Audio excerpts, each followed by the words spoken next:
এই মেয়েটি কুকুরটাকে থামিয়ে দিল এবং ইঁদুরকে জিজ্ঞেস করলো সে কি কোনো পুষ্টিকর খাবার ওষুধি জিনিস খুঁজে দিতে পারবে কিনা। প্রাণ বাঁচানোর জন্য ইঁদুরটা নিজের বড় মামার কথায় ফাঁস করে দিল। সে বলল তার মামার ঘরে এক গুদাম ভরা পুষ্টিকর জিনিস লুকানো আছে, আর সেগুলো গ্রামের প্রধানের ঘরের থেকে অনেক বেশি। এই কথা শুনে মেয়েটি খুব খুশি হয়ে গেল, তাই সে মোরগকে দিয়ে ইঁদুরটাকে বেঁধে রাখা দড়ি খুলে দিল। এরপর ইঁদুর তাদেরকে তার মামার গর্তে নিয়ে গেল। মেয়েটি কোদাল দিয়ে খুঁড়তে শুরু করলো, আর সত্যি কিছুক্ষণ পর তার মামাকে ভয় পেয়ে বেরিয়ে আসতে হলো। সঙ্গে সঙ্গে কুকুরটা ঝাঁপিয়ে পড়ে তাকে কামড়ে ধরলো। তখন মেয়েটি তাকে হুমকি দিল সব সত্যি না বললে ধরে নিয়ে যাবে। এত লোকের সামনে পড়ে ইঁদুরটা শেষ পর্যন্ত সব স্বীকার করলো এবং তাদের গুদামের কাছে নিয়ে গেল। সেখানে সত্যি অনেক পুষ্টিকর খাবার পাওয়া গেল, চীনা বাদাম, খেজুর, আখরোট সহ আরো অনেক কিছু। এরপর গল্পটি অন্যদিকে মোড় নেয়। পরিবারের বড় ভাই বরং খুশি ছিল, কারণ বাবা মারা গেলেই সে এই পরিবারের কর্তা হয়ে যাবে। এমনকি মেয়েটির স্বামীও নেকড়ের আক্রমণে গুরুতর আহত হয়েছিল, কিন্তু বড় ভাই চিকিৎসা করাতেও দিতে চাইলো না এবং মেয়েটির থেকে সব ওষুধ ছিনিয়ে নিল।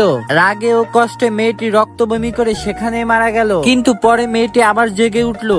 সে বুঝতে পারলো তার এক ধরনের বিশেষ ক্ষমতা এসেছে, যার ফলে সে পশুদের কথা বুঝতে পারছে। সে কুকুরটাকে জিজ্ঞেস করলো কিভাবে বাঁচা যায়। কুকুর বলল তোমার স্বামীকে বাঁচাতে পারলেই তুমি বাঁচবে। মেয়েটি স্বামীর নাড়ি পরীক্ষা করে বুঝলো তার মাথার ভেতরে জমাট রক্ত আছে। বড় সমস্যা নয়, শুধু পুষ্টিকর কিছু দিলেই সেরে উঠবে। ঠিক তখনই তার ভাবি একটি মুরগি এনে বলল এটা জবাই করো, কিন্তু একটুও চুরি করে খেও না। অজান্তে সে মেয়েটিকে একটি সুযোগ করে দিল। কিন্তু মেয়েটি যখন মুরগিটা কাটতে যাচ্ছিল তখন মুরগিটা হঠাৎ কথা বলে উঠলো, তুমি যদি আমাকে রান্না করে খাও তোমার স্বামী সহ্য করতে পারবে না, সঙ্গে সঙ্গে মারা যাবে। আমাকে ছেড়ে দাও, আমি তোমাকে বলবো তোমার চিনি কোথায় লুকানো আছে। চিনির পানি অনেক বেশি কাজে দেবে। মেয়েটি কথাটা বিশ্বাস করলো। এরপর সে মোরগকে বাম রক্ষক আর কুকুরটাকে ডান রক্ষক বানালো। তারপর তারা লুকিয়ে ভাবির ঘরে গিয়ে চিনি উদ্ধার করতে গেল, কিন্তু ধরা পড়ে গেল। ভাবি ঝামেলা করতে এলে এবার মেয়েটিও চুপ থাকলো না, সে কুড়াল তুলে ভাবির দিকে তেড়ে গেল। আজ তোকে দেখাচ্ছি সবসময় আমাদের উপর অত্যাচার করিস তাই না। অবশেষে সে নিজের চিনি ফিরে পেল এবং চিনি দিয়ে পানি বানিয়ে স্বামীকে খাওয়ালো। ধীরে ধীরে তার স্বামীর অবস্থা ভালো হতে লাগলো। স্বামী তখন জেগে উঠলো, তবে সে ভান করলো যে সে এখনো অচেতন। এদিকে মেয়েটি আরো পুষ্টিকর খাবারের খোঁজে বের হলো, কিন্তু কিছুই পেল না। ফিরে এসে দেখে